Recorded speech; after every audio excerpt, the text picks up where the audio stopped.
이제 나는 내 백성에게로 돌아가거니와 들으소서. 내가 이 백성이 후일에 당신의 백성에게 어떻게 할지를 당신에게 말하리이다 하고 예언하여 이르기를, 부올의 아들 발람이 말하며 눈을 감았던 자가 말하며 하나님의 말씀을 듣는 자가 말하며 지극히 높으신 자의 지식을 아는 자, 전능자의 환상을 보는 자, 엎드려서 눈을 뜬 자가 말하기를, 내가 그를 보아도 이때의 일이 아니며 내가 그를 바라보아도 가까운 일이 아니로다. 한 별이 야곱에게서 나오며 한 규가 이스라엘에게서 일어나서 모압을 이쪽에서 저쪽까지 쳐서 무찌르고 또 셋의 자식들을 다 멸하리로다. 그의 원수 에돔은 그들의 유산이 되며 그의 원수 세일도 그들의 유산이 되고 그와 동시에 이스라엘은 용감히 행동하리로다. 주권자가 야곱에게서 나서 남은 자들을 그 성읍에서 멸절하리로다 하고 또 아말렉을 바라보며 예언하여 이르기를, 아말렉은 민족들의 으뜸이나 그의 종말은 멸망에 이르리로다. 또 겐 족속을 바라보며 예언하여 이르기를, 내 거처가 견고하고 내 보금자리는 바위에 있도다. 그러나 가인이 쇠약하리니 나중에는 아수르의 포로가 되리로다 하고 또 예언하여 이르기를, 슬프다. 하나님이 이 일을 행하시리니 그때의 살자가 누구이랴. 기띔 해변에서 배들이 와서 아수르를 학대하며 에벨을 괴롭힐 것이나 그도 멸망하리로다 하고 발람이 일어나 자기 곳으로 돌아가고 발락도 자기 길로 갔더라. 이스라엘이 시딤에 머물러 있더니 그 백성이 모압 여자들과 음행하기를 시작하니라. 그 여자들이 자기 신들에게 제사할 때에 이스라엘 백성을 청하매 백성이 먹고 그들의 신들에게 절함으로 이스라엘이 바알부올에게 가담한지라. 여호와께서 이스라엘에게 진노하시니라.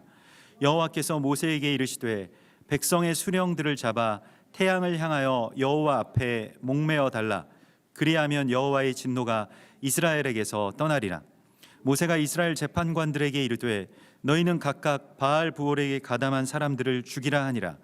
이스라엘 자손의 온 회중이 회막문에서 울 때에 이스라엘 자손 한 사람이 모세와 온 회중의 눈앞에 미디안의 한 여인을 데리고 그의 형제에게로 온지라. 제사장 아론의 손자 엘르아살의 아들 비느하스가 보고 회중 가운데에서 일어나 손에 창을 들고 그 이스라엘 남자를 따라 그의 막사에 들어가 이스라엘 남자와 그 여인의 배를 꿰뚫어서 두 사람을 죽이니 그 연병이 이스라엘 자손에게서 그쳤더라. 그 연병으로 죽은 자가 24,000명이었더라. 아멘. 우리가 이번 주에 이 발락이라고 하는 이 토라 포션의 말씀을 보면서 특별히 하나님께서 이 발락이 이스라엘 저주하는 것, 그것이 이제 니골라당의 행위, 그러니까 그 백성을 압제하고 특별히 이스라엘에 대한 어떤 그 반유대주의라고 할까요? 그런 어떤 증오의 뿌리가 어디에서부터 기인하고 또 어떻게 그게 자라나고 또 어떻게 그것이 행해지는지를 우리에게 아주 자세하게 보여주십니다. 그래서 우리가 이 발람의 예언을 통해서 이 발람이 이제 저주하러, 그러니까 그 저주의 이 사주를 받고 그 발락 왕에 의해서 이제 그 하나님과 교통하는 사람이었던 이 이방의 예언자인 발람이 그 저주를 하러 그 모압의 산들 위에 올라갔다가 이제 축복을 하고 하나님의 성령에 사로잡혀서 어떤 다른 예언들을 하는 것을 보게 되는데요. 사실 그래서 이 발람의 예언들이 이스라엘과 온 열방에 대한, 특별히 그 이스라엘과 열방의 관계에 대한 굉장히 중요한 비밀들을 담고 있습니다. 그래서 발람의 예언들은 우리가 생각했던 것보다도 훨씬 더 중요한 어떤 메시지를 우리 가운데 주는데요.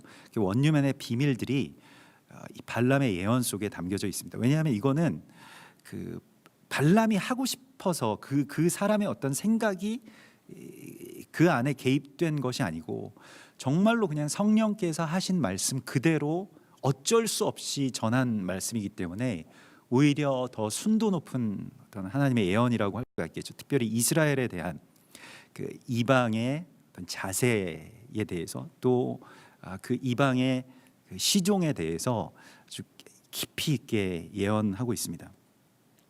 그래서 미가서 6장 5절에 보면 내 백성아 너는 모압 왕 발락이 꾀한 것과 부올의 아들 발람이 그에게 대답한 것을 기억하며 시딤에서부터 길갈까지의 일을 기억하라. 그리하면 나 여호와가 공의롭게 행한 일을 알리라 하실 것이니라. 그래서 미가서에서 이것이 비밀임을, 그래서 여기에 대한 것을 아주 자세하게 기억하라고 말씀을 하시고 있습니다. 그래서 우리가 좀 더 주의해서 이 발람의 예언들을 보아야 될 것인데요. 오늘 이 발락이 이제 축복을 다시 세 번째 축복을 하죠. 그래서 눈을 감았던 자가 말하며 하나님의 말씀을 듣는 자가 말하며 지극히 높으신 자의 지식을 아는 자, 전능자의 환상을 보는 자가 말하기를 이렇게 말합니다. 내가 그를 보아도 이때의 일이 아니며 내가 그를 바라보아도 가까운 일이 아니로다. 그러니까 정말로 이 발람의 예언은 이스라엘과 메시아의 오심에 대한 그러한 예언을 하고 있습니다. 그래서 한 별이 야곱에게서부터 나온다. 그래서 여기서 이 별이 나온다라고 하는데, 이 별이라고 하는 이 단어도 그냥 빛나다라고 하는 것이 아니라 무언가가 이제 구르다라고 하는 그런 뜻을 갖고 있습니다. 그래서 이게 뭔가 이 눈덩이처럼 이렇게 굴러서 이 빛이 모아져서 언젠가 그것이 이 별과 같이 빛나게 되는 이런 개념입니다. 그러니까 메시아의 오심이라고 하는 것이 이렇게 빛이 계속해서 점점 이게 구른다라고 하는 것이 이제 나중에 이 갈릴리 이 갈랄 뭐 이게 구르 뭐 이렇게 돼서 이게 다 구른다라고 하는 그런 뜻을 갖고 있거든요. 그래서 한 별이 거기서부터 나온다라고 하는 것이 그 빛의 어떤 구름을 통해서, 이게 그 빛이 구른다라고 하는 걸 어떻게 표현할 수 있을까요? 이게 모여진다는 겁니다. 다 어떻게 보면 작은 어떤 빛의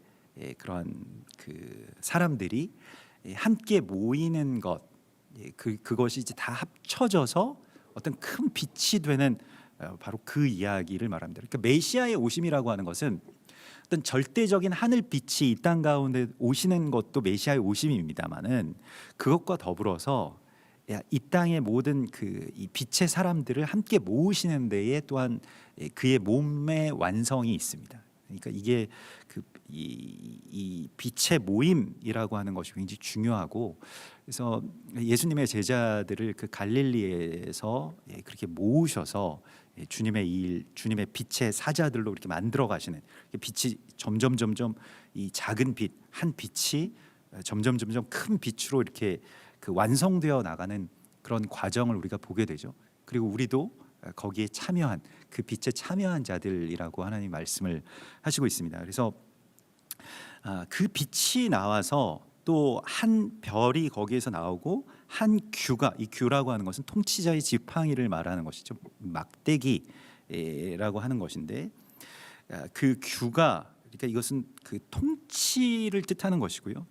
또 어디에서부터 어린 가지라고 하는 뜻도 됩니다. 그래서 이게 무화과 나무에 새로운 연한 가지가 돋고 거기에 싹이 나거든 그때가 가까운 줄을 알라라고 말씀하시는 이 가지, 이게 하나님께서 이루시는 어떤 민족, 새로운 이스라엘의 회복의 출현, 이러한 것들을 또한 의미하기도 합니다. 그래서 규라고 하는 것이 여러 가지의 의미가 있는데, 첫 번째로는 통치자의 지팡이, 그러니까 통치권을 의미하는 것이고, 또한 가지가 그렇게 어린 가지가 뻗어 나왔다라고 하는 것과도 관련이 있고요.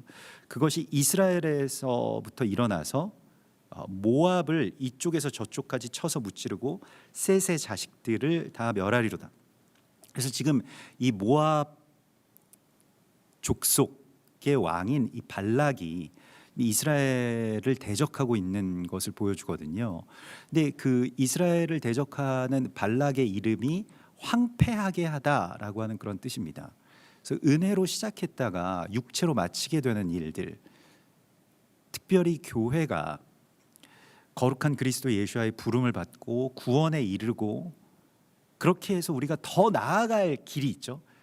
예수와의 오심을 예비하고 하나님의 나라를 이 땅 가운데 세워나갈 그 다음 단계가 있는데, 구원에서 멈추어 버리고 혹은 부흥에서 멈추어 버리고, 그리고 이제 자기 어떤 성장, 뭐 아니면 뭐 자기 개발, 자기 성취, 자기의 부요함, 이런 것들을 이제 지키는 것에 급급하게 되면, 여기가 종착지라고 생각하게 되면 더 이상 나아가지 못하게 되는데, 그러면 곧바로 우리가 황폐하게 됩니다.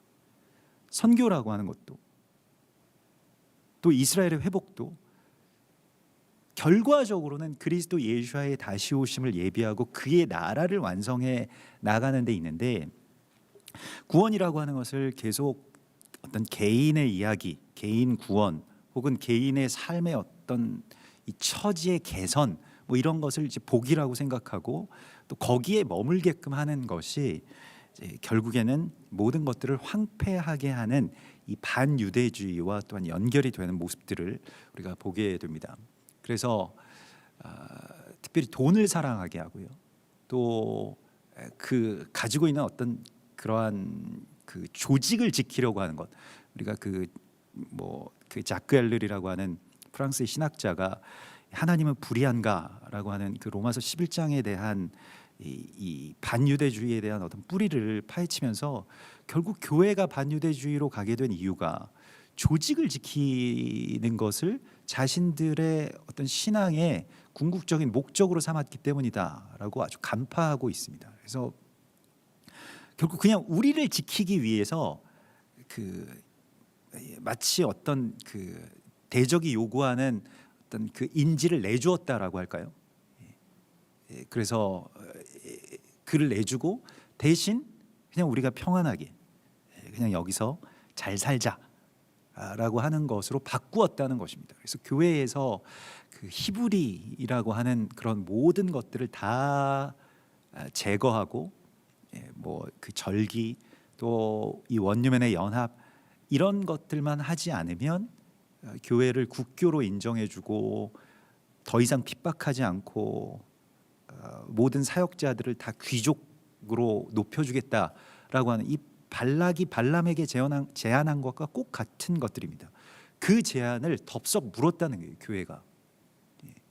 그래서 결국에는 이 반유대주의라고 하는 것의 뿌리는 결국 자아를 사랑하는, 그리고 자아의 처지에 대해서 계속 그것에 모든 초점을 맞추는, 이스라엘을 사랑하는 것도 결국엔 이제 그렇게 돼서 내가 뭐가 어떻게 돼야 되고, 내가 돈을 많이 벌어야 되고, 우리가 번성해야 되고, 이런 것 가운데로 돌아가게 되면 결과적으로는 반유대주의로 가게 된다는 것을 우리가 보게 됩니다. 모압이라고 하는 이름은 이제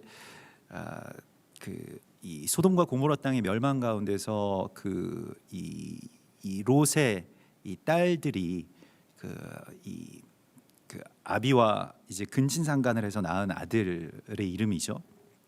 그래서 그 음란함과 혹은 어떤 욕망, 또 이 마지막 때에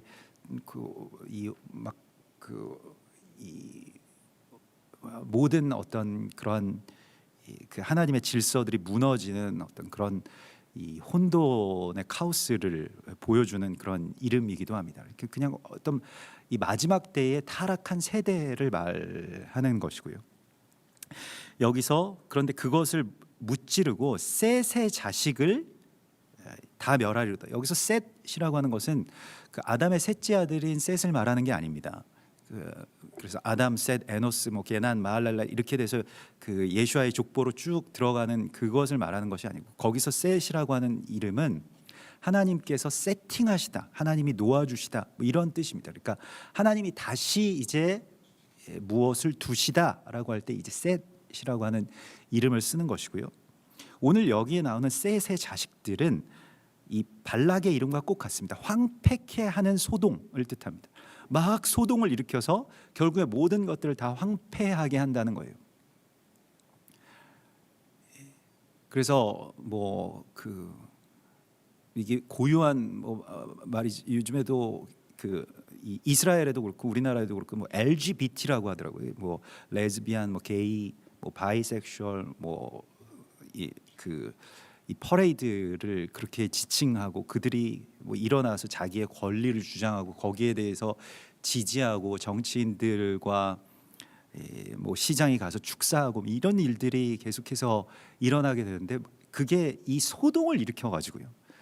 결국에는 그 어떤 악한 것에 어떤 시위를 일으켜서 이 모든 것들을 황폐하게 하는, 그것이 그냥 단순한 어떤 뭐 자신들의 권익에 대한 이야기가 아니고 하나님께서 정하신 이 세상의 질서, 또 하나님께서 놓으신 그 모든 것들에 대해서 이제 반역을 하자라고 하는 어떤 선동과 깊은 관계가 있습니다. 그래서 동성애라고 하는 것은 물론 이 악한 이 세상에 나온 어떤 병폐 가운데 하나 이거 우리가 안타까워해야 되는 일이고, 뭐 그들을 뭐 동성애자들을 우리가 저주하자 이런 말은 아닙니다만은, 그들을 향해서 교회가 다시 애통해야 하고 그것을 놓고 우리가 싸워야 되는 그 지점은 뭐 동성애자들이 아니고 그 악한 것의 어떤 그 배후, 그것을 사주하고, 또한 이것은 그 일종의 그러니까 고범죄와 같은 것인데, 그냥 죄악은 자신이 어쩔 수 없이 넘어지는 것이고요. 자기가 하고 싶지 않아도 그렇게 되는 것이 죄입니다. 그것에 대해서는 하나님께서 불쌍히 여기시고 언제든지 돌이키게 해주시고 회개하는 자는 다시 사해 주시는 그런 은혜가 발현될 수 있습니다만은, 일부러 고범죄라고 하는 것은 아주 의도적으로 하나님의 질서에 대해서 반역을 일으키는 것을 말합니다. 이것은 용서의 대상이 아니죠. 근데 이 일을 일으키자라고 하는 거예요. 그러면 땅에 항상 심판이 그렇게 펼쳐지게 됩니다. 소돔과 고모라 땅에도 이 죄악이 만연했다라고 할 때, 그런 죄악, 특별히 그것이 이제 어떤 뭐 성적인 문란을 넘어서서 이 동성애, 뭐 근친상간 이런 것들이 이제 일어나고 있는 것들을 보게 되죠. 그래서 이 셋의 자식들을 한 규가 일어나서, 그러니까 메시아께서 다 멸하시리로다라고 말씀을 하시고 있습니다. 황폐하게 하는 것에 대해서 니골라 당의 행위라고 성경이 말씀하고 있고, 니골라라고 하는 말과 발락이라고 하는 말과 발람이라고 하는 말 다 이제 같은 어떤 맥락을 갖고 있는데, 발락이라고 하는 그 모압 왕의 이름은 황폐하게 하다라고 하는 뜻이고요.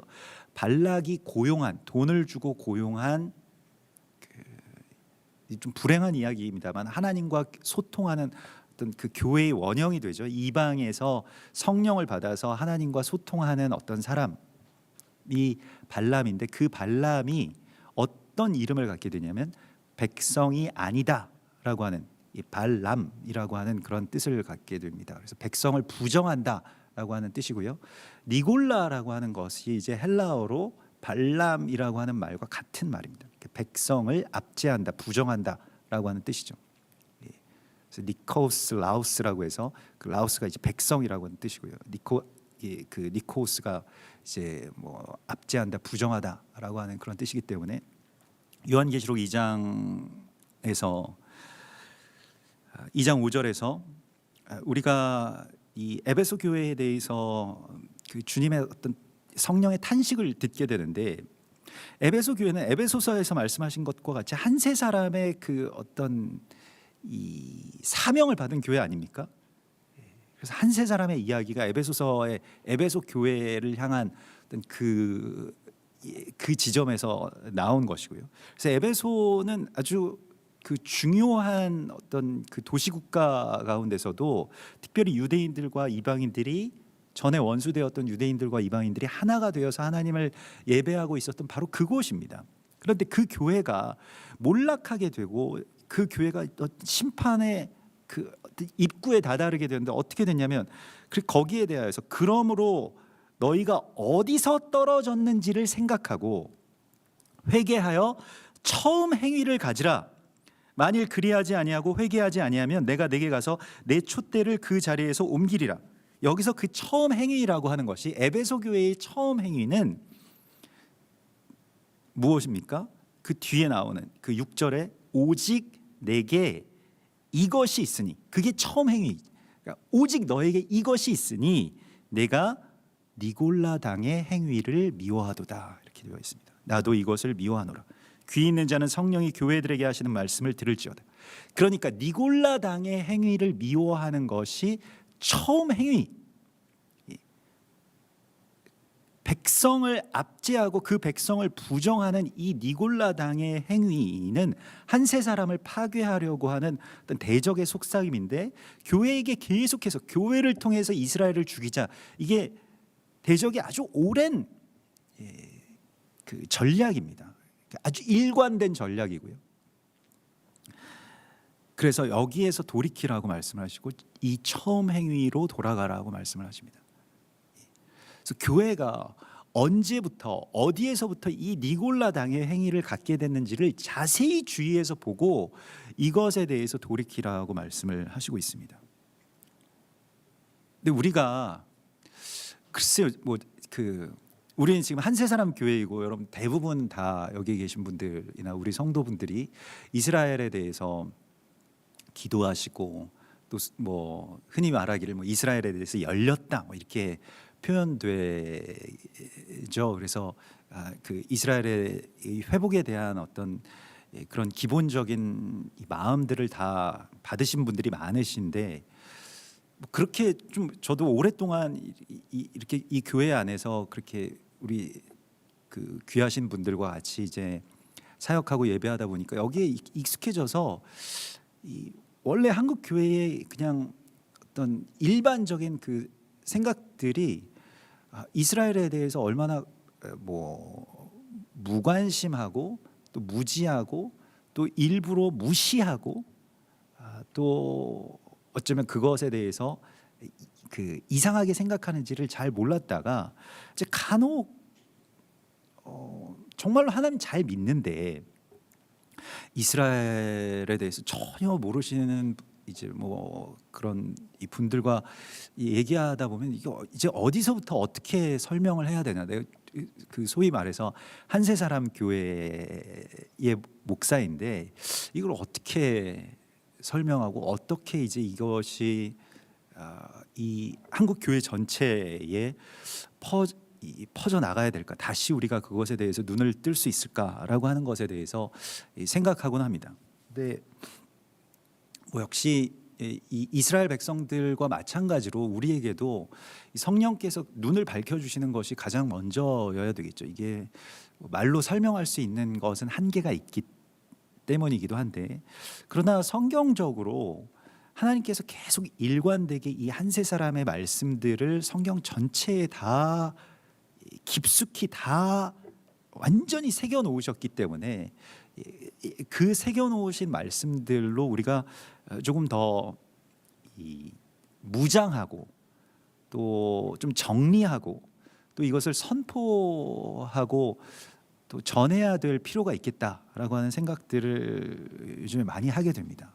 그래서 이게 어떤 특별한 특정한 성도들이나 교회의 어떤 아주 그 독특한 사명이 아닌 거거든요.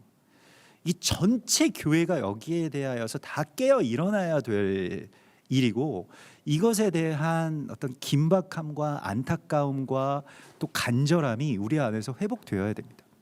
그냥 우리가 알고 우리는 이제 이걸 다 알았으니까 됐다라고 한다면 이것은 우리에게 먼저 알게 하신 그 하나님의 이 뜻을 오히려 우리가 그 무시하는 것이 아닌가, 이런 생각들도 하게 됩니다. 그래서 이걸 이제 우리가 앞으로 어떻게 잘 전할 수 있을지, 그리고 이 마음이 우리를 통해서 부어진 이 하나님의 마음과 또 성령님의 이 시각들이 어떻게 이 땅의 교회들과 성도들에게 또 열방에 퍼져나갈 수 있을지에 대해서 우리가 하나님께 실제적으로 많이 기도해야 됩니다. 하나님이 우리에게 먼저 보여주신 데에는 뜻이 있으신 거예요. 근데 우리가 뭐 글쎄요, 저도 뭐 그런 이 하나님의 마음을 최근에 이렇게 많이 이제 구하면서 이것을 어떻게든 전해야 되겠다라고 이렇게 생각이 되는데, 우리가 같이 좀 기도해야 될 그런 사명이죠. 오늘 이 발람의 마지막 예언 속에서 굉장히 많은 열방에 대한 예언과 메시지들이 있는데 특별히 모압과 셋의 자식들을 다 멸할 것이고 그러나 그 반면에 18절에 보면 그의 원수 에돔은 그들의 유산이 되며 그의 원수 세일도 그들의 유산이 되고 그와 동시에 이스라엘은 용감히 행동하리로다. 이것은 이제 이 열방의 두 종류에 대해서 나옵니다. 그러니까 이스라엘을 대적하는 열방이 있고요. 또한 이스라엘과 같이 전에는 원수되었지만 다시 회복될 이 이방의 교회가 있습니다. 이걸 에돔의 남은 자라고 표현되는 자들인데요. 에돔은 사실 이 에서의 자식들이잖아요. 그래서 에서로부터 그러니까 야곱의 다른 형제 그 에서의 이야기이고요. 그래서 그의 원수였던 에돔이 그들의 유산이 될 것이다. 그래서 그들의 유업이 될 것이다. 그래서 이것은 아모스서 9장 11절에 나와 있는 다윗의 장막의 회복과 같은 이야기죠. 그날에 내가 다윗의 무너진 장막을 일으키고 그것들의 틈을 막으며 그 허물어진 것을 일으켜서 옛적같이 세우고 그들이 에돔의 남은 자와 내 이름으로 일컫는 만국을 기업으로 얻게 하리라. 그래서 제가 다윗의 장막에 대해서 쭉 살펴봤을 때 이 에돔의 남은 자의 원형이 누구냐? 이 원형을 이루는 어떤 사람이 있는데 그것이 오벳 에돔의 사람들인 것을 보게 되었습니다. 그래서 그 언약궤가 이 떨어진 바로 그 자리, 이 기럇 여아림의 바로 그 자리에서 언약궤가 잠시 머물렀던 이방인의 그 집, 그 뜰의 사람들이 있거든요. 그게 이제 오벳 에돔이라고 불려지는 사람들인데 그 이름 자체가 에돔의 예배자라는 뜻입니다. 에돔의 남은 자. 예. 근데 이 오벳 에돔이 그 복을 받잖아요. 언약궤로 말미암아서. 언약궤는 그리스도 예수아를 뜻하는 거죠. 근데 언약궤로 말미암아서 복을 받았는데 그래서 복을 받아서 그냥 잘 살고 거기서 끝난 게 아니라 언약궤를 따라옵니다. 언약궤 가는 데마다 따라다닙니다. 그래서 뭘 하느냐? 나중에 오벳 에돔을 다윗의 장막에서 굉장히 중요한 일을 맡기는데 그 장막에 성전 문지기를 삼습니다. 그 오벳 에돔의 자손들이 대대로 성전 문지기가 돼요. 그래서 내 하나님의 집에 성전 문지기가 되는 것이 내게 복입니다라고 하는 이 오벳 에돔의 그 고백이 악인의 장막의 거함보다 내 하나님의 집에 이 문지기로 되는 것이 좋사오니라고 하는 그 고백으로 나오게 되죠. 그래서 이게 에돔의 남은 자이고 결국 다윗의 장막에서 휘장이 없고 거기에서 이 다윗 하나님께서 이 그날에 회복시킬 곳이 솔로몬 성전이 아니라 다윗의 무너진 장막이라고 그리고 그 틈을 막을 것이라고 말씀하신 바로 그것은 에돔의 남은 자와 함께 예배드리는 것입니다. 여기에 대해서 베드로 사도가 간파해서 사도행전에 보면 이 예루살렘에서 대부흥이 일어날 때 이 설교를 하죠. 다윗의 이 무너진 장막을 회복시키시고 열국을 기업으로 얻게 하실 것이다. 이게 이방인들과 유대인들이 한 세사를 이루어서 주를 예배하는 이 그리스도 예수와의 몸의 완성을 말하는 것입니다. 다윗의 장막의 회복이라고 하는 것은 그냥 어떤 이 월십 무브먼트만은 아닙니다. 그냥 예배 드리고 계속 예배만 드리는 것이 아니고 거기에는 반드시 사실 그렇게 되면 이 월십 무브먼트도 중요한데 사실 그렇게 하나님 예배하면 하나님 마음이 들어오기 때문에 이스라엘을 품지 않을 수가 없어요.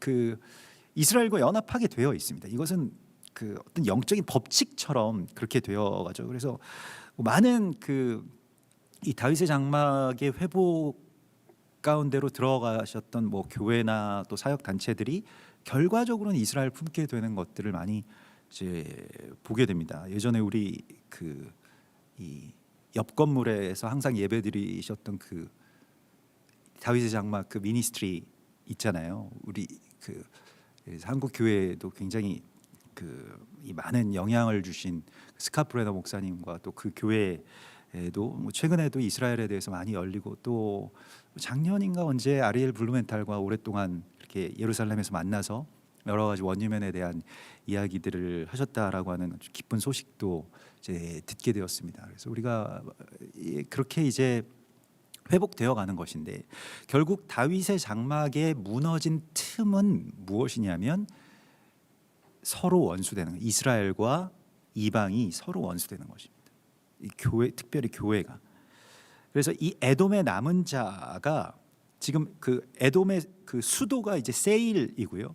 그래서 에돔과 세일을 다 그의 원수라고 표현하고 있죠. 에베소서 2장에서 원수된 것을 십자가로 소멸하셨다라고 말씀을 하시는 바로 그 장면이 이루어지게, 원수가 유업이 된다. 유업이라고 하는 것은 하나님이나 또한 아버지가 주시는 사명을 말하는 것입니다. 그런데 이 원수들이 그냥 미워서 멸절시키는 것이 아니라 유업으로, 이제 선물로 받게 된다는 거예요.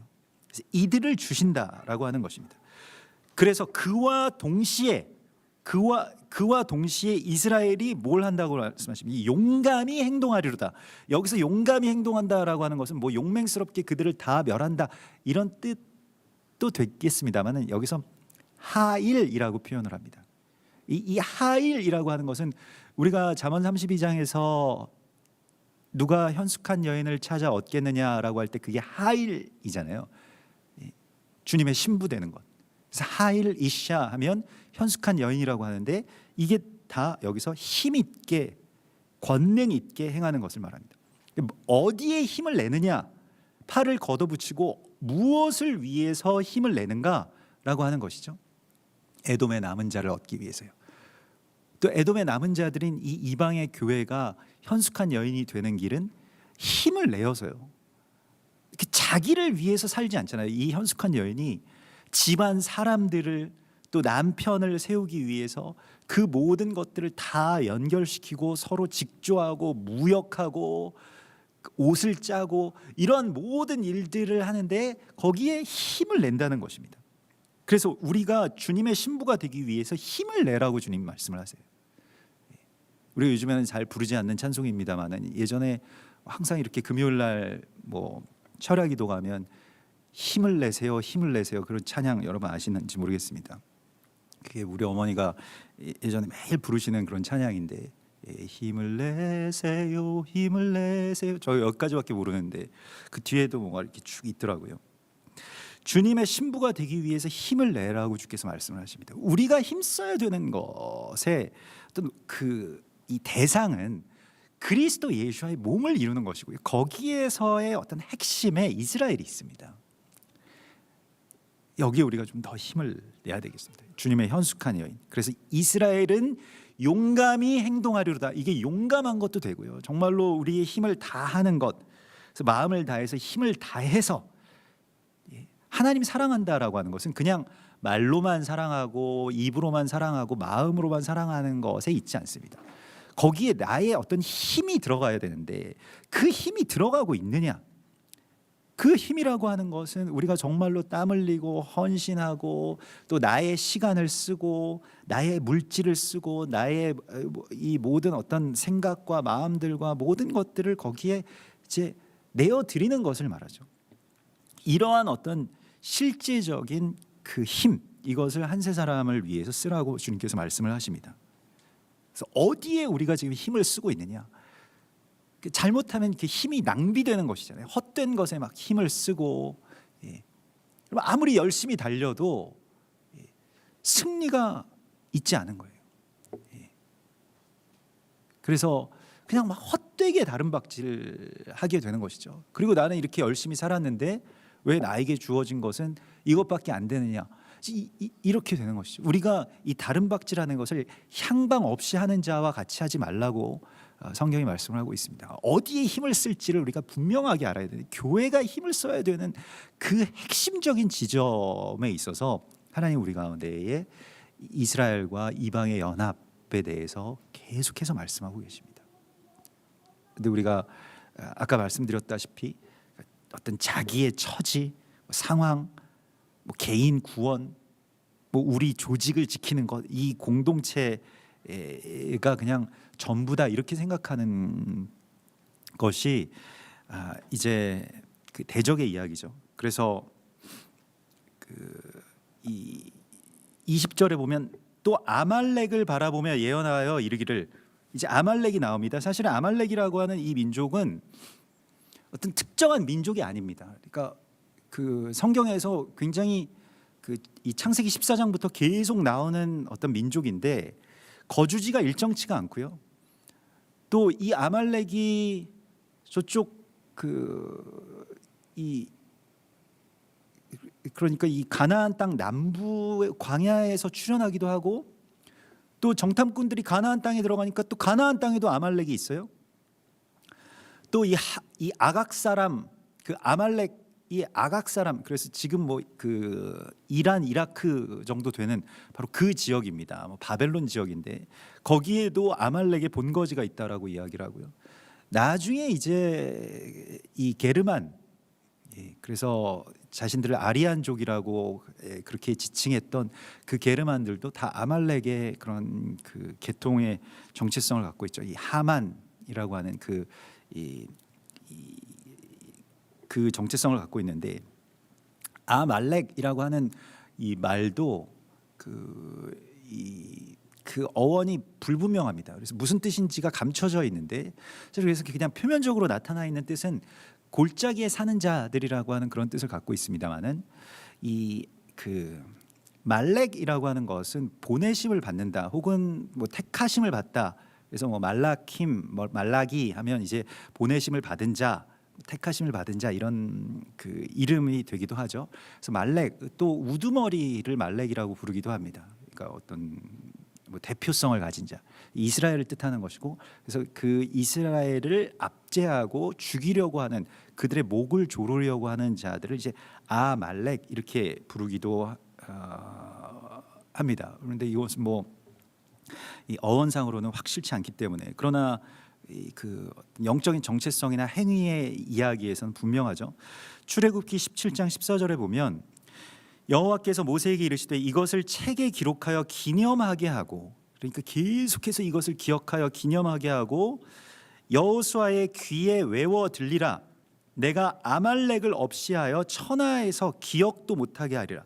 그래서 아말렉을 진멸하라고 하는 말씀을 책에 기록하고 이게 뭐 야살의 책이나 그리고 신명기에 계속해서 기록이 되어 있습니다. 그래서 아말렉을 멸하려고 하는 이 언약, 이 사명이 우리에게 계속 하나님의 백성들에게 계속 주어집니다. 신명기 25장 17절에 보면 너희는 애굽에서 나오는 길에 아말렉이 내게 행한 일을 기억하라. 곧 그들이 너를 길에서 만나 내가 피곤할 때에 내 뒤에 떨어진 약한 자들을 쳤고 하나님을 두려워하지 아니하였느니라. 그래서 아말렉은 이스라엘의 연약하고 작고 약하게 뒤에 처진 자들을 치는 그러한 영입니다. 그래서 우리가 홀로코스트 이야기를 봐도 아이들, 뭐 여자들, 뭐 어떤 뭐 나라도 없고 보호해줄 어떤 그런 힘도 없는 사람들을 데려다가 그냥 무참하게 계속해서 학살하는 것이죠. 그래서 신명기 25장 19절에서 여호와께서 사방에 있는 모든 적군으로부터 내게 안식을 주실 때에 너는 천하에서 아말렉에 대한 기억을 지워버리라. 너는 잊지 말지니라. 우리가 싸워야 될 대상, 특별히 하나님의 백성들이 싸워야 될 대상에 대해서 분명하게 말씀하고 있습니다. 아말렉을 진멸하라. 여러분 이 말씀을 오늘 우리에게도 기억하라고 말씀을 하시고 있습니다. 사무엘상 15장에 보면 사울 왕이 왕으로 되고 또 하나님으로부터 힘을 받는데 사울이 하윌라에서부터 애굽 앞 술까지 이르기를 아말렉 사람을 치고 아말렉 사람의 왕 아각을 사로잡고 칼날로 그의 모든 백성을 진멸하였으되. 근데 하나님이 모든 것을 아말렉의 모든 것을 다 진멸하라라고 하실 때 그 아말렉의 잔재를 남겨두죠. 그래서 사울과 백성이 아각과 그의 양과 소의 가장 좋은 것 또는 기름진 것과 어린 양과 모든 좋은 것을 남기고 진멸하기를 즐겨하지 아니하고 가치 없고 하찮은 것만 진멸하니라 이렇게 되어 있습니다. 하나님께서 이에 대해서 내가 사울을 왕으로 세운 것을 후회하노니 그가 돌이켜서 나를 따르지 아니하면 내 명령을 행하지 아니하였음이라. 여호와께서 왕을 길로 보내며 이르시기를, 그 사무엘이 가서 이런 예언을 하죠. 가서 죄인 아말렉 사람을 진멸하여 다 없어지기까지 치라 하셨거늘 당신 그러지 않았다. 아말렉에 대한 진멸을 멈추고 거기에 대해서 더 이상 하지 않는 이유가 무엇이었습니까? 그러니까 이 반유대주의와 싸우지 않아야 되겠다라고 생각하는, 오히려 그것에 동조하고 그것을 남겨두고, 그게 다 그 뿌리는 좋은 것을 먹기 위해서, 소나 양의 좋은 것들을 내가 갖기 위해서, 돈을 사랑함이 일만하게 뿌리가 된다라고 하는 말과 꼭 같은 이야기입니다. 그러니까 반유대주의라고 하는 것을 우리가 지난 수요일에도 나누었던 것과 같이, 반유대주의는 그냥 이스라엘을 미워하는 것만 반유대주의가 아니고요, 다른 것도 반유대주의인데 돈을 사랑하는 것이 반유대주의입니다. 그냥 반유대주의가 아니더라도, 그게 발현되지 않았더라도 잠재적인 반유대주의로 가게 되어 있습니다. 그래서 유대인을 뭐 아말렉에 대한 여러 가지 어떤 비밀에 대해서 뭐 논문도 있고 책들도 있습니다. 나중에 뭐 찾아보셔도 좋겠는데, 결론적으로 보면 어떤 시대에든지 아말렉이 있다는 거예요. 또 어디에든지 아말렉이 있다는 것입니다. 교회 안에도 아말렉이 있죠. 이스라엘을 하나님이 버리셨다. 이스라엘은 악한 자들이다.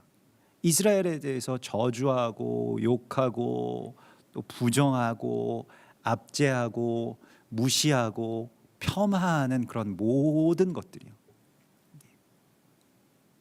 정말로 우리가 주의해야 됩니다. 왜냐하면 대적이 그걸 통해서 또한 이 하나님의 교회에게, 성도들에게 저주를 하려고 하는 이 사술이 또 역으로 걸리게 돼요. 왜냐하면 너희를 저주하는 자에게는 내가 저주하리라고 말씀하셨기 때문에 그 저주의 사술에 자칫하면 걸릴 수가 있습니다. 그래서 굉장히 주의해야 됩니다. 우리가 뭐 그 귀신 들리고 뭐 이런 것들만 주의해야 될 게 아니라, 이스라엘에 대해서 부정적인 말을 하고 또 거기에 대해서 저주스럽게 유대인들은 뭐 안 돼, 뭐 유대인들은 뭐 이래, 뭐 이런 것들 있잖아요. 그 저주의 고리들이 있기 때문에 상당히 주의해야 됩니다. 예전에 제가 뭐 대학 시절에 친구 하나가 이스라엘에 뭐 1년 동안 그 키부츠 발렌티어로 갔다 와서는 완전히 반유대주의자가 됐어요. 그래서 그 친구가 정치학과 친구였는데, 그래서 뭐 유대인들에 대해서 그냥 그 반유대주의의 어떤 그런 생각들에 가득 차서 왔습니다. 참 그게 안타까운 일인데, 사실 세속적인 이 키부츠에 가서 또 다른 세계 여러 나라 이 청년들과 여러 뭐 토론들을 하면서 팔레스타인이나 뭐 여러 가지 그 국제적인 어떤 정세에 대해서 뭐 이러쿵저러쿵 얘기하다가 결국에 이제 반유대주의자가 됐는데, 그래서 유대인들에 대해서 그렇게 막 욕을 하는 거예요. 그래서 제가 그때도 이스라엘에 대해서 잘 알지는 못했지만 좀 걱정이 돼서 제가 그 친구한테 편지를 썼습니다. 이스라엘에 대해서 저주하면 안 된다. 그때는 제가 뭐 이 한세사람 교회 뭐 이스라엘 회복 이런 걸 잘 모를 때였는데도 뭐 본능적으로 이제 친구를 아끼는 마음에 이렇게 썼습니다. 그래서 그 이스라엘에 대해서 저주를 하면 저주가 온다고 하지 않았냐. 아브라함의 자손에 대해서 우리가 뭐 여러 가지 뭐 정치적인 견해가 있을 수도 있고, 나는 뭐 너야 뭐 아버지도 아니고 너한테 뭐 충고할 수 있는 입장도 아니지만 뭐 나도 뭐 살아가기 급하지만 이스라엘에 대해서 우리 욕하지는 말자. 뭐 그런 글을 써서 이렇게 보낸 적이 있는데, 뭐 그 친구가 잘 나중에 받아들였는지는 잘 모르겠습니다만은, 그래서 뭐 삶에 있어서 일어난 그런 일들은 또 제가 뭐 지금 나누면 좀 더 별로 적절하지는 않은 것 같습니다만, 아무튼 뭐 어려운 일들이 굉장히 많이 나중에 일어났었어요. 그 친구에게도요. 그래서 이스라엘 저주하는 것이 참 실제로 저주가 올 수도 있겠구나, 이런 것들을 제가 그 안에서 보게 되었는데, 여러분 대적이 사실 이스라엘이라고 하는 이 민족 하나님께서 세우시고 이제 모든 열방의 어떤 이 대표성을 가진 뭐 이게 뭐 머리라고 하면 좀 우리가 지금 뭐 부당하게 생각하시는 분들도 있겠습니다만은 아무튼 우리의 어떤 이 대표성을 가진 제사장이요 이 레위인 나라로 하나님께서 세우셨기 때문에 굉장히 중요하고 특별히 거기에 그 언약이 있습니다. 축복의 언약과 저주의 언약이 다 담겨져 있기 때문에 우리가 이 아말렉을 내 안에서 진멸하는 것이요. 그것이 굉장히 중요합니다. 그냥 우리가 뭐 반유대주의자들과 뭐 대체 신학과 싸운다. 이건 사실 우리가 안타깝게 여기고 기도해야 되는 것입니다만 내 안에도 있을 거예요. 결과적으로는 그 항상 이 반유대주의가 들어오고 거기에서 사람들이 이 걸리게 되는 그 주요한 이유가 이익 때문입니다. 자기의 이익을 빼앗긴다라고 하는 이 두려움 때문입니다. 그러니까 돈을 더 벌지 못하게 된다. 아니면 내가 갖고 있는 돈을 쟤네들이 뺏어간다라고 하는 그런 것들 때문입니다. 항상 그래 왔습니다. 그래서 이 아말렉을 내 안에서 진멸하라. 지금 사울 왕에게도 아말렉이 있잖아요. 아말렉을 진멸하지 않는 것이 아말렉입니다. 그러니까 내 안에 있는 이 반유대주의라고 하는 것에 이 깊숙한 뿌리에 내가 굳이 이스라엘 미워하지 않는다고 할지라도 돈을 사랑하면 언젠가는 유대인들을 저주할 수 있다라고 하는 것과 깊숙하게 연결되어 있습니다. 이 뒤에도 이제 그런 말씀들이 나올 것인데요. 그래서 이제 이러한 그 비교하면서 지금 보여주고 있어요. 21절에는 또 겐 족속을 바라보며 예언하여 이르기를. 겐 족속은 이스라엘과 연합하는 족속이죠. 이스라엘을 정말로 적극적으로 돕고 뒤에서 섬기는 그러한 족속이었습니다. 그래서 겐 사람이 누구냐라고 하면 모세의 장인이 겐 사람이죠. 이드로가 겐 사람입니다. 그래서 사사기 1장 16절에 보면 모세의 장인은 겐 사람이라 그의 자손이 유다 자손과 함께 종려나무 성읍에 올라가서 아랏 남방의 유다 황무지에 이르러 그 백성 중에 거주하니라. 겐 사람들이 계속 그 유다 광야에 살면서 뭘 하냐면 아주 결정적인 이스라엘의 아주 결정적인 위기의 순간 가운데 대적을 함께 치는 그런 역할들을 합니다. 남은 자들의 역할을 하고요. 나중에 이 겐 사람들이 레갑 사람이라고 불리우기도 하고 또 야베스에 사는 그 서기관 종족 레갑 사람들 야베스 그러니까 이 뭐 야베스의 축복 그것도 사실 연결되는데요. 서기관 종족이 되는 서기관이라고 하는 것은 그냥 뭐 우리는 요즘에 뭐 서기관 하면 무슨 뭐 고등 공무원 정도로 생각을 합니다만은 거기 서기관이라고 하는 것은 말씀을 필사해서 어딘가에 보존하는 그래서 그것은 이제 나중에 우리가 쿰란에 들어갔던 에세네와 또 세례 요한의 정체성에까지 그대로 연결됩니다. 이게 뭐냐라고 하면 이방의 남은 자들인데 이스라엘을 품고 이스라엘이 정말로 중요하기 때문에 그들을 어느 때에 우리가 돕겠다. 그래서 그 곁에 살면서요. 그러나 그들과 완전히 뭐 같아지는 것은 아니고 그냥 이방인으로서 이방인의 정체성 그대로 유지하면서 이스라엘과 그렇게 연합하는 그러한 사람들로 나오게 됩니다. 이게 레갑 자손이라고 나오기도 하고요. 성경에서 겐 사람이라고 나오기도 하고요. 또 야베스 종족이라고 나오기도 하는데 다 같은 사람들입니다. 그래서 예레미야서에 나중에 보면 예레미야 35장에 보면 이 레갑 사람들에게 내가 영원한 나라를 주겠다. 그리고 영원히 생명체계에서 끊이지 않게 하겠다라고 하는 하나님의 약속이 있죠. 레갑의 아들 선조 요나답이 우리에게 명령한 모든 말을 순종하여 우리가 장막에 살면서 평생 동안 포도주를 마시지 아니하며 요나답이 우리에게 명령한 대로 다 지켜 행하였나이다. 그래서 하나님께서 이렇게 말씀하시죠. 네가 가서 예레미야에게 이런 말씀을 하십니다. 유다 사람들과 예루살렘 주민에게 이르기를 너희가 내 말을 들으며 교훈을 받지 아니하겠느냐. 레갑의 아들 요나답이 그의 자손에게 한 그 명령이 다 실행되는데 내가 오늘 너희에게 말하는 말씀은 실행되지가 않는다라고 하면서 일종의 이것이 이제 이스라엘을 시기나게 하는 것이죠. 하나님의 말씀 그대로 살고 있는 백성들이 있다는 거예요. 그래서 그것이 이스라엘을 시기나게 하고 내가 이 레갑 사람들을 보라 하나님께서 그렇게 이제 말씀을 하시는 것이죠. 그래서 이 레갑 사람들 겐 족속 여기에서 뭐 주요한 인물이 그 이 헤벨 광야에 뭐 살던 헤벨과 그의 아내가 있고요. 또 겐 사람 가운데서 대표적인 인물이 누구입니까? 갈렙이죠. 갈렙도 이 유다 지파의 사람입니다만은 유다 지파에 입양된 어떤 그 겐 족속으로 이렇게 나와 있습니다. 그래서 그 갈렙은 이제 그런 정체성을 갖고 있었고요. 그래서 이 겐 족속을 바라보며 이르기를 내 거처가 견고하고 내 보금자리는 반석 위에 있다라고 말씀을 하시고 있죠.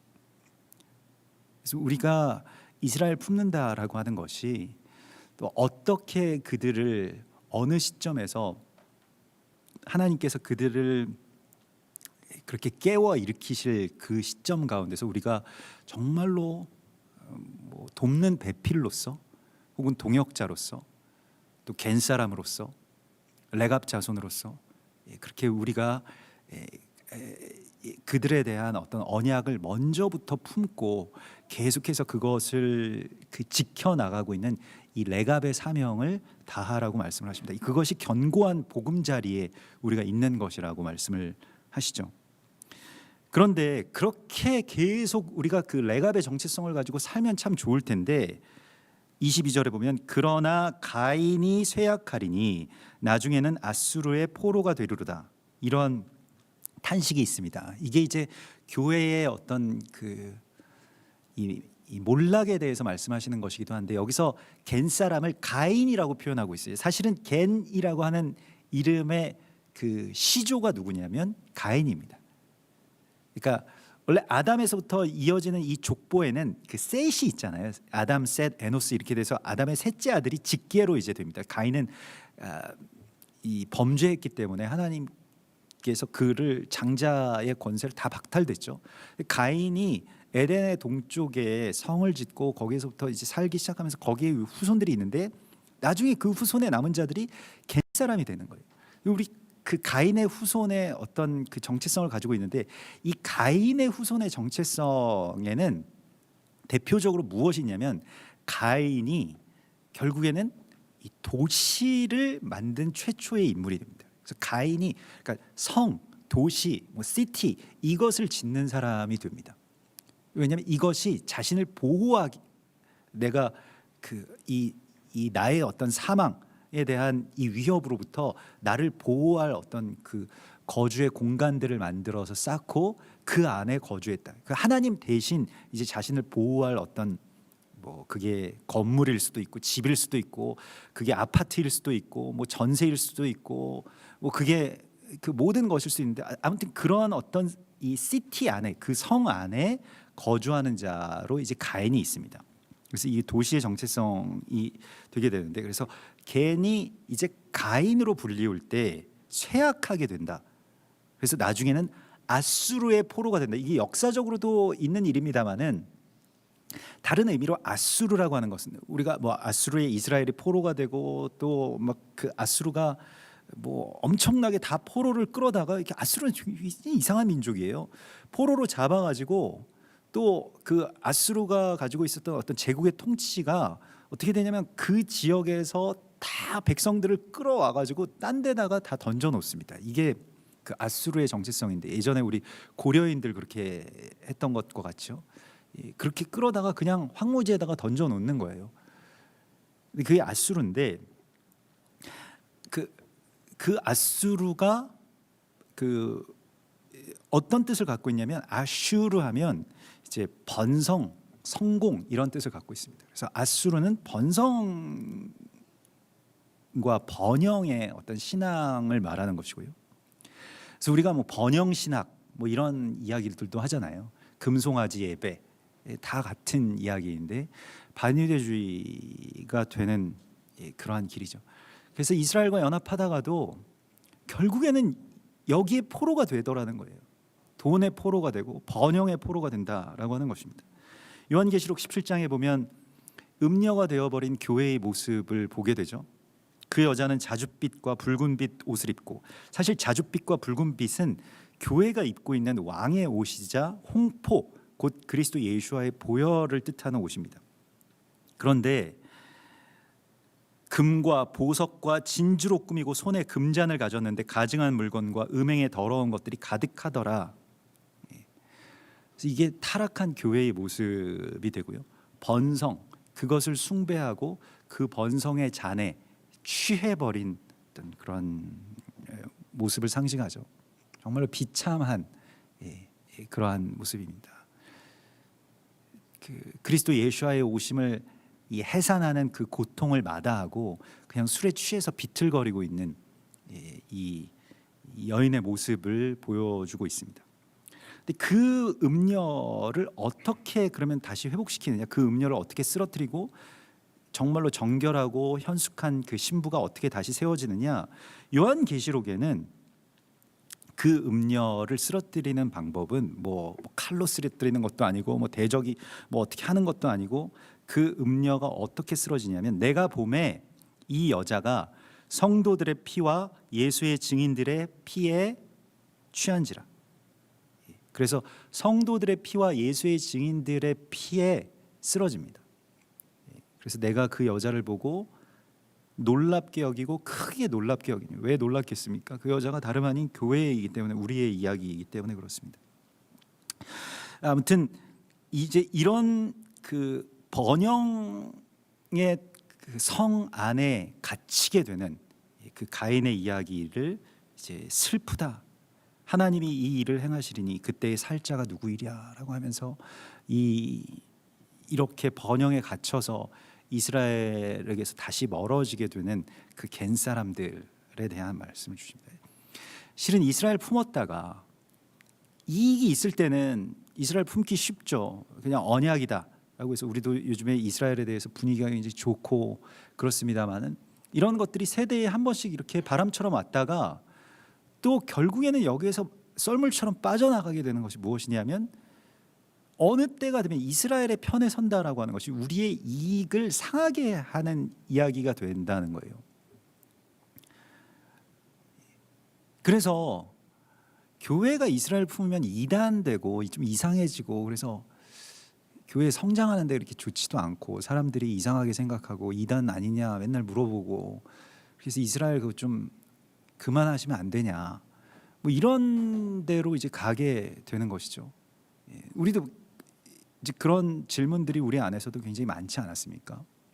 실제로 이스라엘 이렇게 품는 거 그렇게 적절하지 않다라고 하는 말들도 많이 듣게 되죠. 어떤 면에서 적절하지 않은가?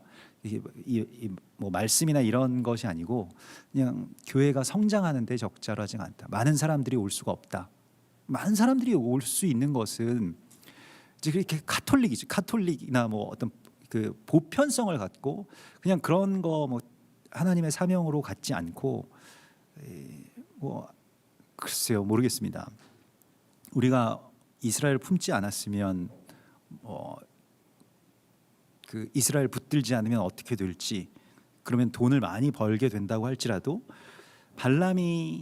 적어도 발람이 발락에게 그 이야기한 대로 은금을 많이 줄지라도 그들을 향한 사명이나 축복을 우리가 거두어 드릴 수는 없다라고 하는 것입니다. 우리가 이 자리에 머물러 있어야 되는데 오히려 교회가 그런 어떤 포로가 되는 그 일을 슬프다라고 지금 예언하고 있습니다. 그리고 그들은 또 어떻게 될 거냐? 24절에 보면 기띔 해변에서 배들이 와서 아수르를 학대하며 에벨을 괴롭힐 것이나 그도 멸망하리로다. 이게 그 후일에 다 이루어지는 굉장히 놀라운 예언인데요.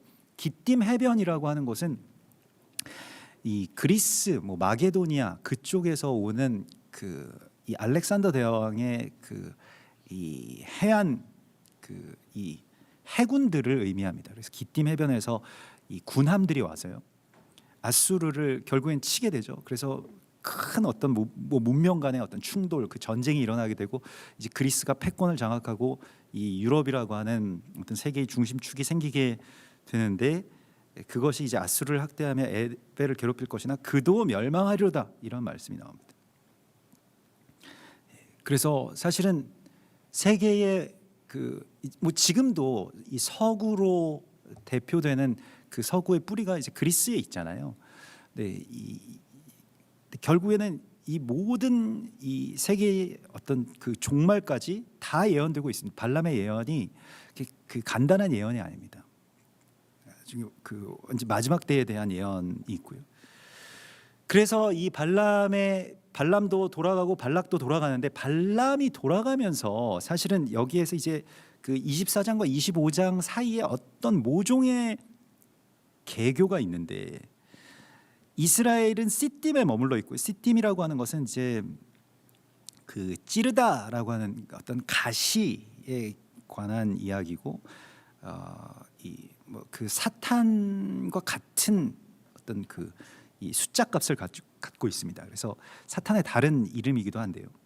시딤이라고 하는 것이 뭐 그렇지 않은 경우도 있긴 있습니다만은, 아무튼 그 발람의 어떤 교훈이 여기서 펼쳐졌다라고 하는 거예요. 그래서 바알 부올 사건, 그러니까 이스라엘 백성들에게 무언가 이거 저주는 못 하겠고, 그래서 뭔가 다른 걸 먹여라, 먹는 것을 주는데 그것을 가지고 모압 여인들이, 아주 아름다운 여인들이 진수성찬을 차려가지고, 그 진수성찬은 주술적인 음식이었습니다. 그러니까 바알 부올에게 한번 바쳤다가, 요즘에도 할랄 푸드 뭐 그런 것이 다 그런 이야기죠. 한번 바쳤다가 가지고 온 거예요. 그걸 먹으면 어떻게 되느냐, 우리는 먹는 것은 굉장히 육적이라고 생각하고 영양가만 생각하고 이게 살찔까 안 찔까 이런 것만 우리가 생각을 합니다만은, 실제로 먹는 것은 굉장히 영적인 행위입니다. 영적으로 실제로 이상한 걸 먹으면 안 좋게 되어 있습니다. 제가 예전에도 한번 제 몸을 가지고 실험해 본 적이 있잖아요. 판교에 있을 때 한 달 동안 라면만 먹어본 적이 있었습니다. 정말 영적으로도, 뭐 육적으로 안 좋은 건 당연한 이야기입니다만은, 그때 좀 귀찮아가지고 그냥 교회에서 라면만 끓여 먹고 그랬던 적이 있었는데, 실제로 영적으로 굉장히 황폐해지거든요.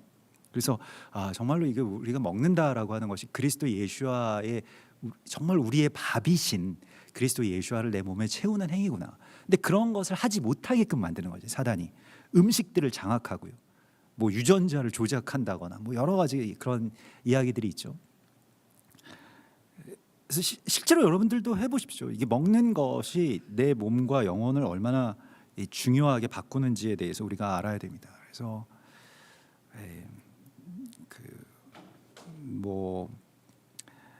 이 발람의 교훈은 무엇이냐면, 행음을 하게 하는 게, 이 요한계시록 2장 14절에 발람이 발락을 가르쳐, 오늘 이 말씀에는 여기에서 그것이 그냥 빠져 있습니다만은, 실제로 유대인들의 어떤 전승이나 성경 다른 본문들에서는 발람이 행한 일에 대해서 증언하고 있는 게 있어요. 발람이 발락을 가르쳐서 이스라엘 자손 앞에 걸림돌을 놓아서 우상의 제물을 먹게 하였고 또 행음하게 하였다.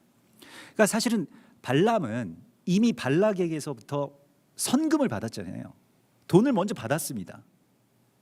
근데 저주를 못했으니까 돈 돌려줘야 되잖아요. 계약 파기이니까요. 막 발락이 막 화를 내니까 발람이 돈을 못 돌려주겠다, 대신에 뭔가 이 방법이 있다, 그러면서 이 계교를 알려줬다는 겁니다. 굉장히 주술적인 행위죠. 뭘 먹인다라고 하는 것이요, 실제로 이상한 걸 먹인다라고 하는 것에 대해서요.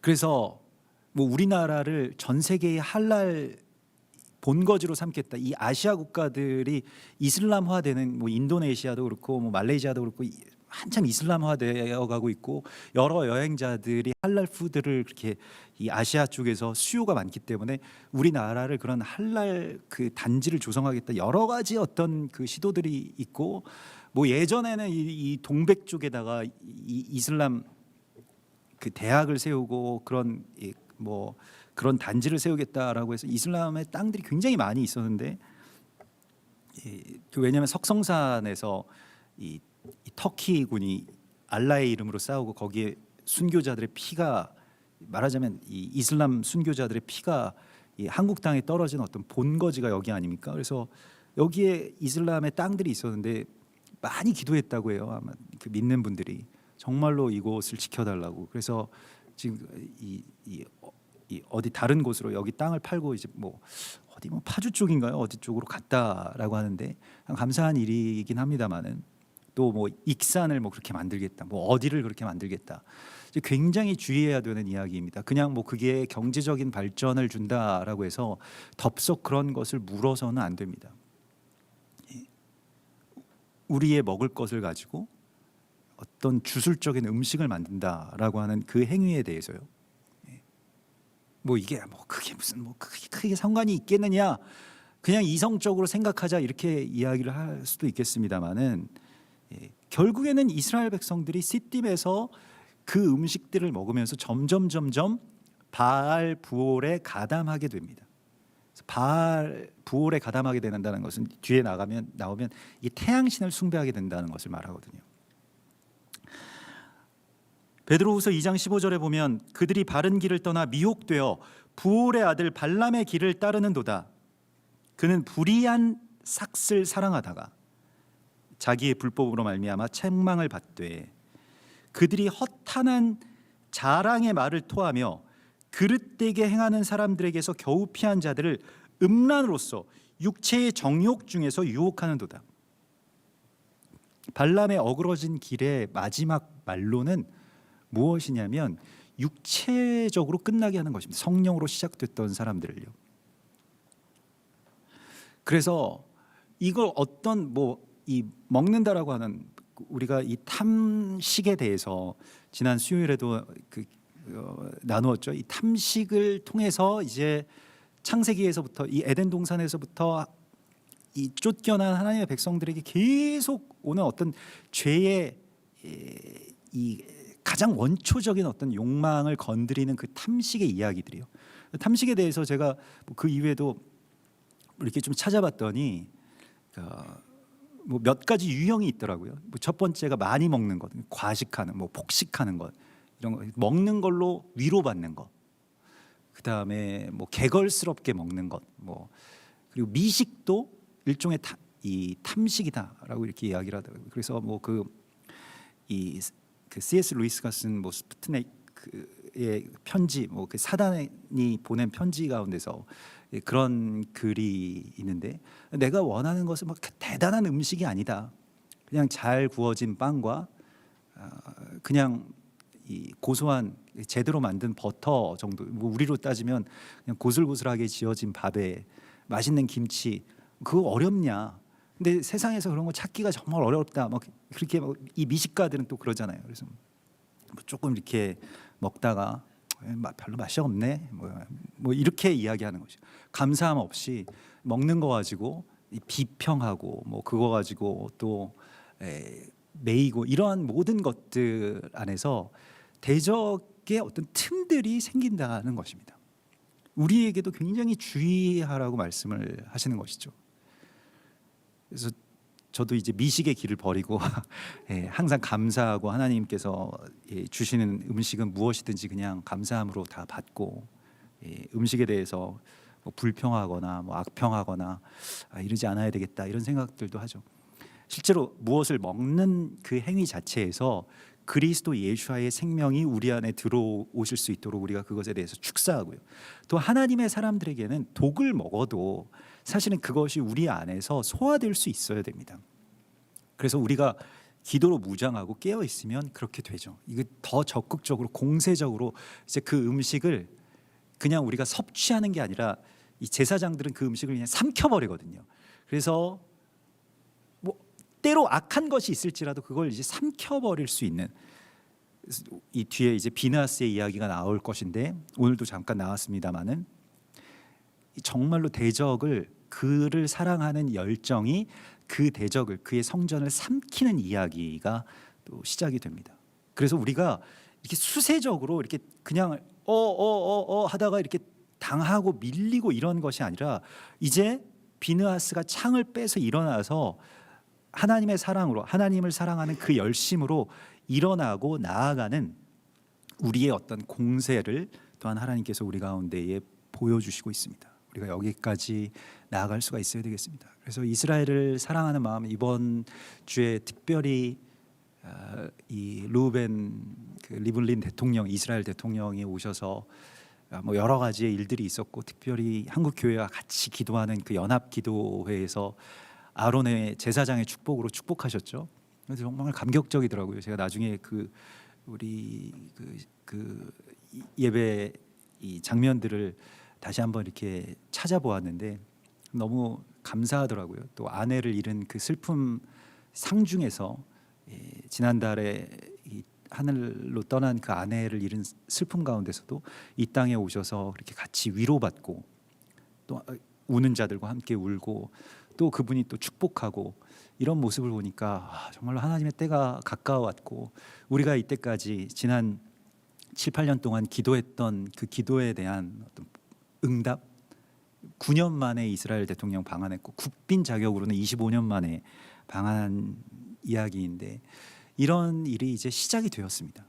근데 여기에서 우리가 주의해야 될 것이 이제 그들을 경제적인 성장의 도구, 뭐 그런 수단, 어떤 그러한 통로로서만 보게 되면 언젠가 여기에 대해서 만일 우리가 뭐 배신감을 느끼거나 혹은 그것에 대해서 적잖이 실망하거나 이렇게 돼서 다시 반유대주의로 가게 되는 것들에 대해서 깊이 경계해야 되고요. 또한 그들에게 이제 우리가 무엇을 먹일 거냐라고 하는 것에 대해서 이미 대적들이 이스라엘에게 뭘 자꾸 먹이고 있어요. 이 바알보올에서 시딤에서 음행하게 한 사건처럼 그 구속돼서 지금 감옥에 계신 그 이재롱 목사부터 시작해서 뭐 신천지 무슨 뭐 이단들, 뭐 이단뿐만이 아니라 뭐 심지어는 뭐 다른 뭐 여러 단체나 교회들에서 이스라엘에게 뭔가 이상한 걸 먹이고 있다는 겁니다. 메시아닉 교회들에게, 예수아를 믿기 시작한 유대인들에게 사실 그들에게 혹하는 것이 있지 않겠습니까? 그 돈이죠. 돈을 막 주는 거예요. 그래서 같이 이제 뭔가를 하게 하고, 돈으로 연합을 살 수 없습니다. 그래서 좀 깊이 주의해야 되는데, 한국에 들어오셨던 아주 훌륭한 우리 믿음의 선교사님들이 뭐 돈을 쓸 수 있었음에도 불구하고 그것이 결과적으로는 그 교회를 악화시킨다라고 하는 것을, 힘을 약화시킨다라고 하는 것을 아셨죠. 그래서 이 돈으로 선교하지 않도록 하고, 물론 뭐 필요한 곳에서는 그렇게 뭐 학교도 세우고 병원도 세우고 이런 일들을 하셨습니다마는, 그러나 그것이 정말로 우리 안에서 지혜롭게 이루어져야 하는 것이고요. 그들에게 무엇을 먹일 것이냐, 그들에게 어떤 밥을 지어서 어떤 빵을 만들어서 그들에게 먹일 것이냐라고 하는 것에 대한 또 하나의 과제가 우리에게 있음을 하나님 말씀하시고 있습니다. 그래서 우리가 이 정말로 놀라운 시기 가운데 이제 있고요. 이제 2019년에 이런 일들이 이제 시작이 되고, 이제 얼마 남지 않은 이 초막절에서부터 다시 새로운 이 뉴 시즌이 시작이 되는데, 굉장히 중요한 어떤 시간 속에 우리가 들어가 있습니다. 하나님의 시간표 속에서는 너무나도 중요한 시간 속에 우리가 들어와 있습니다. 이러한 시기 가운데 우리를 세워주시고 또 한 세 사람의 비밀을 알게 해주시고, 이러한 말씀 속에서 하나님께서 열방에게 주신 사명에 대해서 우리에게 먼저 알게 해주셨기 때문에 이것에 대해서 우리가 감사하고도 또 두려운 마음으로 이것을 또한 전하고 또 증거하는 그런 귀한 한 세 사람의 증인들이 되기를 소망합니다. 우리 같이 기도하겠습니다.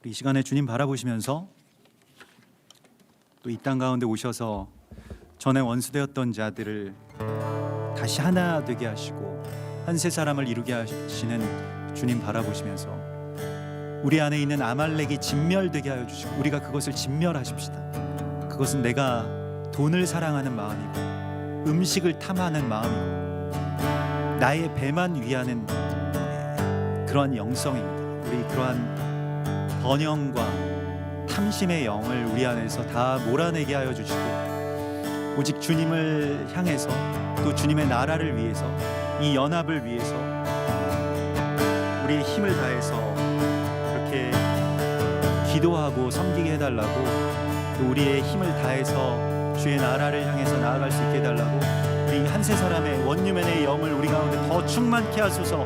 우리 같이 기도하십시다. 주여 부으소서. 주여 우리에게 주님의 마음을 부어주셔서 주님이 마지막 때에 주님 놀라운 하늘의 비밀을 알게 하시고 원유맨의 사명 가운데로 나아갈 수 있도록 인도하여 주신 주님을 찬송합니다. 주여 이제는 주님의 그 뜻대로, 주님 부르심의 그 뜻대로 우리가 합당하게 나아갈 수 있도록 인도하여 주시옵소서. 주여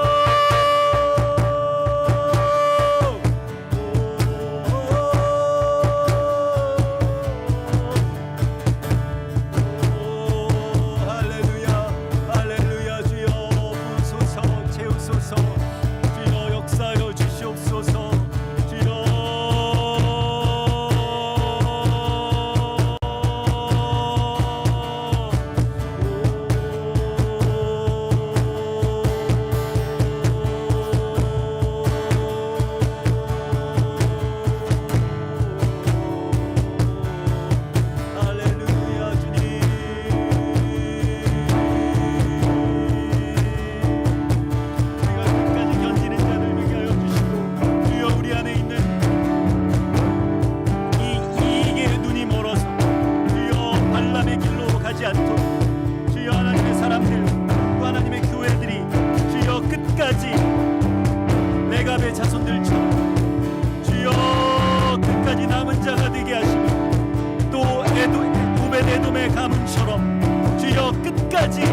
주여 우리가 이것을 지키는 자들 되게 하여 주시옵소서. 주여 다윗의 무너진 장막을 다시 일으켜 세우시고 주여 그것들의 무너진 틈들을 주님께서 다시 막아주시옵소서. 주여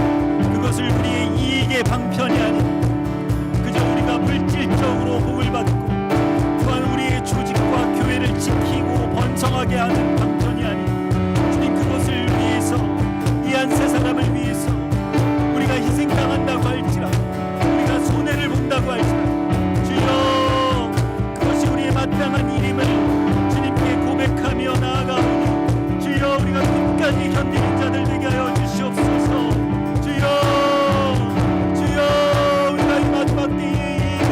다시 일어설 수 있도록 인도하여 주시고 할라의 어그러진 길 아말렉의 그 길들을 주여 우리가 다 거부할 수 있는 믿음의 사람들 되게 하여 주시옵소서. 그런 교회로 일어설 수 있도록 인도하여 주시고 그러한 주님의 지혜와 지식의 부유함을 증거할 수 있게 하시고 우리가 전파할 때에 이 광야에서 주의 말씀과 주님의 뜻을 전파할 때에 주여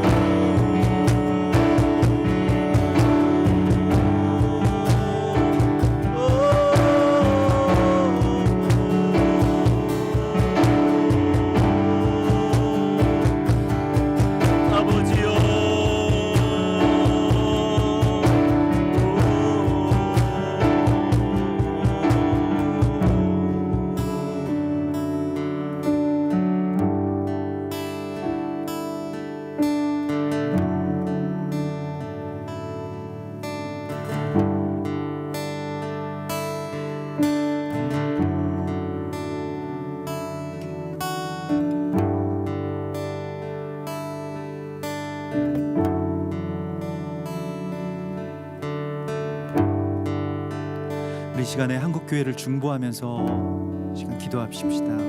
하나님께서 우리에게 다시 한번 기회를 주시고 우리에게 이 꺼져가는 등불을 끄지 않으시고 다시 한번 우리에게 이스라엘을 사랑하고 품고 함께 기도할 수 있는 이 원유면의 불을 우리 가운데 허락하여 주셨는데, 우리가 90년대에 이스라엘 품었다가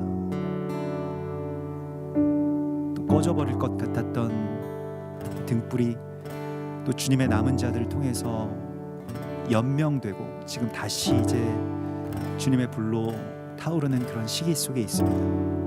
한국교회의 눈을 열어주시고 또 주님의 마음을 부어주시고 우리가 자기를 사랑하고 돈을 사랑하는 그런 번영의 신학에 볼모로 잡혀있지 않게 하시고, 그러한 것들 우리가 다 버리고 또 내가 때로 손해본다고 할지라도 전에 원수되었던 이스라엘을 사랑하고 또 그들과 한 세 사람을 이루는 그 귀한 하나님의 길 가운데로 이 땅의 교회들이 일어나서 회복되게 해달라고, 그 길로 가게 해달라고. 우리가 원하는 것은 경제적인 성장, 또 이 나라의 어떤 부국 강병이 아니고 하나님의 나라가 이 땅 가운데 세워지는 것입니다. 우리 이것을 위하여서 주님, 우리가 어떤 대가를 지불하고서라도 이 모든 일들이 이루어지기를 원합니다. 그렇게 고백하면서 이 땅의 교회들을 축복하면서 주여, 우리가 이 대체 신학의 그러한 뿌리 위에 서지 않게 하시고 주여, 한 세 사람의 반석 위에 집을 짓게 하소서. 주여, 우리를 새롭게 하여 주시옵소서. 이 땅의 교회들이 다시 일어나 주의 불을 밝히게 하시고 글라스의 그 온전한 사랑으로 말미암아서 이스라엘을 시기하는 참된 이 이방의 교회의 사명 가운데로 들어가게 하소서.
또한 한 번 더 기도할 때에 이 땅에 들어와 있는 이 미움의 주술들을 주님 다 끊어 주시옵소서. 또 우리를 통해서 저주하게 하려고 하는 이 적그리스도의 이야기들, 우리를 통해서 일본을 저주하게 하고 우리를 통해서 이스라엘을 저주하게 하려고 하는,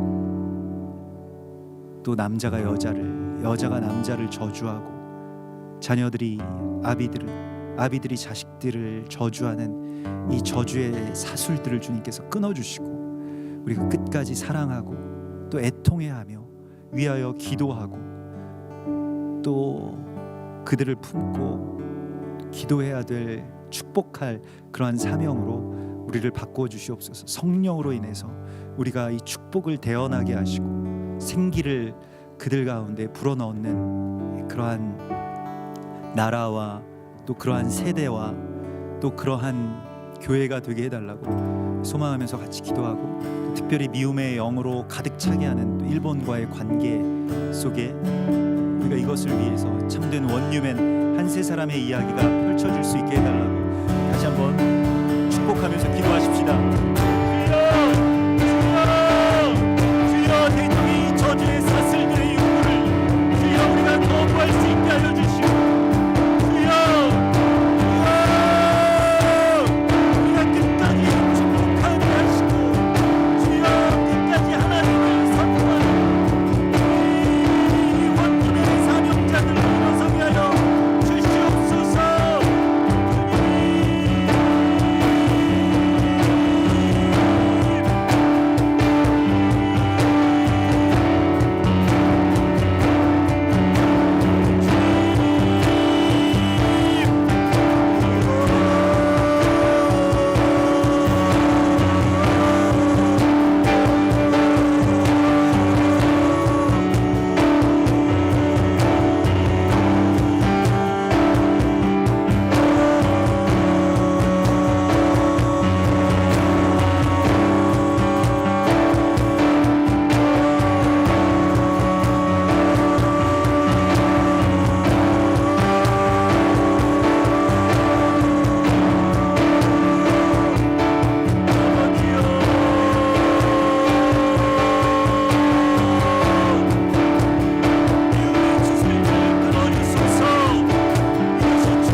마지막으로 이스라엘을 축복하면서 기도하고 정말로 그들에게 순전한 신령한 음식을 먹일 수 있도록 우리가 그들에게 하나님의 말씀을 먹여주시고 말씀이신 그리스도 예수아가 그들 가운데 온전하게 가 닿을 수 있도록 주님의 사람들이 그리스도 예수아의 몸된 주님의 지체들이 그들과 연합될 수 있도록 인도하여 달라고 우리 같이 기도하고, 또 그곳에 들어가 계신 주님의 몸과 피와 같이 들어가서 기도하시고 사역하고 계신 모든 우리 선교사님들 또 동역자들 위하여서 같이 기도하고,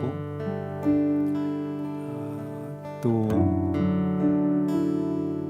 곳에 살고 있는 호진 형제 가정 또 동아 형제가 이제 오늘 마지막으로 그곳에서 이스라엘에서 또 나온다고 하는데요. 모든 시간들을 우리가 감사하고 또 하나님의 역사가 계속해서 이어질 수 있도록 인도해 달라고 같이 중보하면서 같이 기도하고요. 또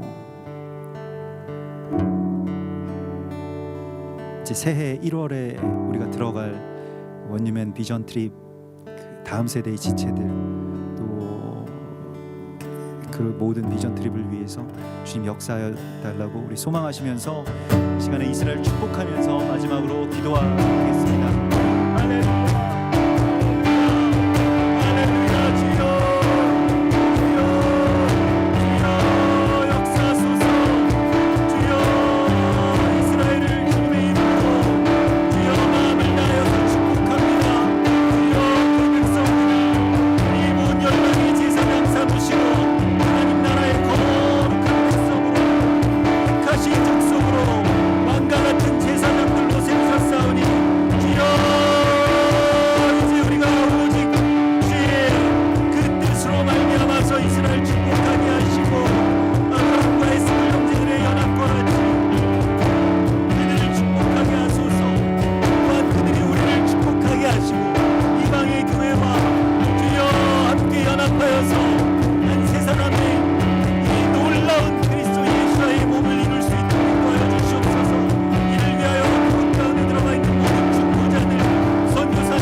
오 주님, 참으로 이스라엘의 넘어짐으로 말미암아 우리가 서게 하시고